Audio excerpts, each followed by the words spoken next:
নমস্কার বন্ধুরা, আজকে আমি আরেকটা নতুন রেসিপি নিয়ে হাজির হয়েছি।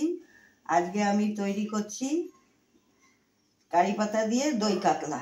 তাতে আজকে আমার উপকরণ লাগছে, এখানে 16 পিস কাতলা মাছ আছে, তার জন্য এতটা পেঁয়াজ লাগবে। এখানে 5-6টা বড় পেঁয়াজ আছে, একটা গোটা রসুন আছে, এটা 4টে লবঙ্গ, একটু দারচিনি আর 10টার মতন লবঙ্গ আছে, আদা আছে, কারি পাতা আছে, শুকনো লঙ্কা আছে, কাশ্মীরি লঙ্কার গুঁড়ো আছে একটু, আর এখানে 250 গ্রাম দই আছে, কাঁচা লঙ্কা আছে 10-12টা, এখানে নুন আর একটু কর্নফ্লাওয়ার আছে আর সর্ষে।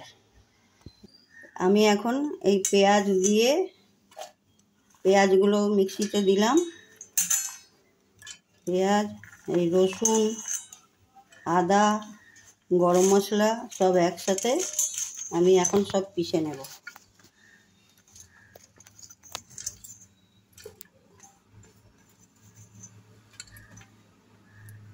কাঁচা লঙ্কা দিয়ে দিলাম, একটু নুন দিয়ে এগুলোকে আমি এখন একটু জল দিয়ে পিষে দেব।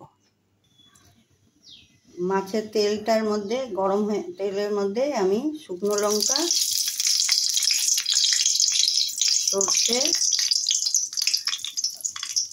আর কারি পাতা ফোড়ন দেব।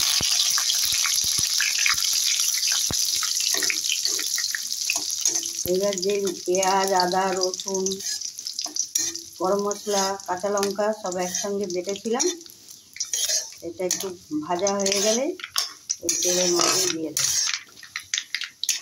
এইটার মধ্যে হলুদ দিই না, এটা তো সাদা সাদা হয় কালারটা, এই জন্য হলুদ দিই না। মাছটার মধ্যে শুধু একটু হলুদ নুন মাখিয়ে ভেজে রেখেছি।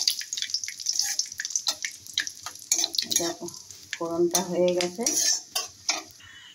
এবার এই যে বাটা মশলাগুলো সব দিয়ে দিলাম।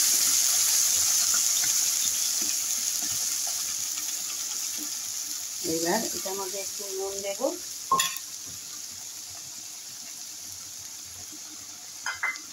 নুন দিয়ে একটু কষাবো।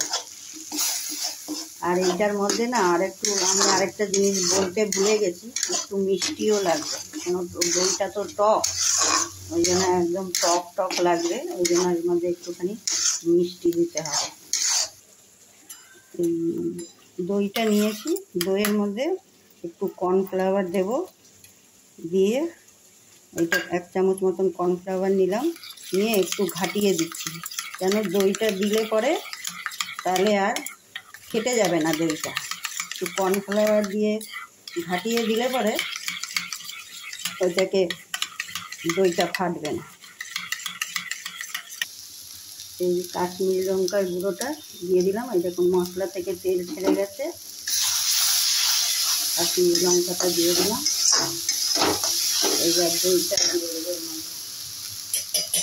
দইটা ফেটিয়ে রেখেছিলাম, এই দইটাকে দিয়ে দিচ্ছি।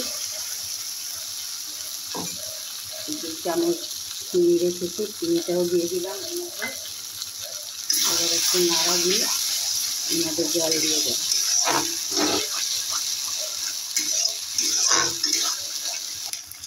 দইয়ের বাটিটা দিয়ে এর মধ্যে দিয়ে দিলাম জল। এটা তো বেশি ঝোল লাগবে না, অল্প জল দেব, একটু জল দেব, জল দিয়ে মাছগুলো দিয়ে দেবো।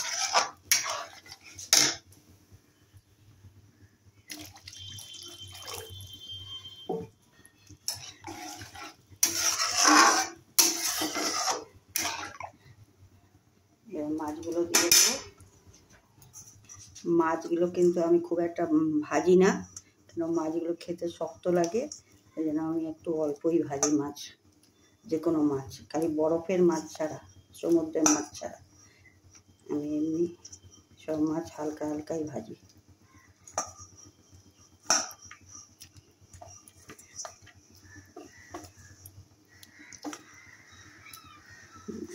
দিয়ে দিলাম। এবার ফুটে উঠলে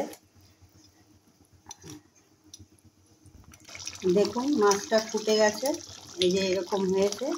এবার আমি থালাতে রাখবো, থালাতে রেখে তারপর আবার দেখাচ্ছি। দেখুন এইবার রান্নাটা এমনি হয়েছে দেখতে, খেতেও এমনি ভালোই লাগে দেখতে। খেয়ে দেখবেন একবার বানিয়ে।